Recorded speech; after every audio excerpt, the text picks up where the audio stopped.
ಸಾಧಕರಾಗಿ doctor Veerendra Hegde ಅವರು ಬಂದಿದ್ದಾರೆ. Sir ಧನ್ಯವಾದಗಳು, ಧನ್ಯವಾದಗಳು. ನಿಮ್ಮ ಅಪ್ಪಣೆಗಾಗಿ ಕಾಯ್ತಾ ಇದೀವಿ ಸರ್. ನೀವು ಅಪ್ಪಣೆ ಕೊಟ್ರೆ ನಿಮ್ಮ ಜೀವನಕ್ಕೆ ನಿಮ್ಮನ್ನ ಸ್ವಾಗತಿಸಿ ನಿಮ್ಮ ಜೀವನವನ್ನ ರಿವೈಂಡ್ ಮಾಡಿ ನಿಮಗೆ ತೋರಿಸ್ತೀವಿ. Ready sir?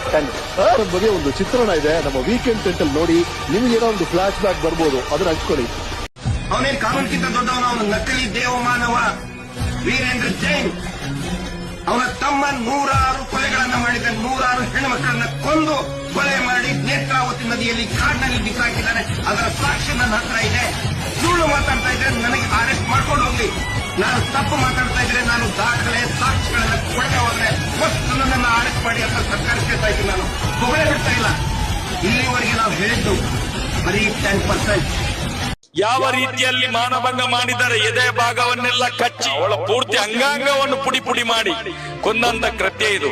ಆ ಕಂದಮ್ಮನನ್ನು ಎತ್ತು 17 ವರ್ಷ ಸಾಕಿ ಸಲಹಿದಂತ ತಂದೆ ತಾಯಿಯವರು ಕಂಪ್ಲೇಂಟ್ ಕೊಟ್ರೆ 4 ಮಂದಿ ಇದ್ದಾರೆ, ಇಂಥವರೇ ಇದ್ದಾರೆ ಅಂತ ಹೆಸರಾಕಿ ಕೊಟ್ರೆ ಅದಕ್ಕೆ ವ್ಯಾಲ್ಯೂ ಇಲ್ಲ.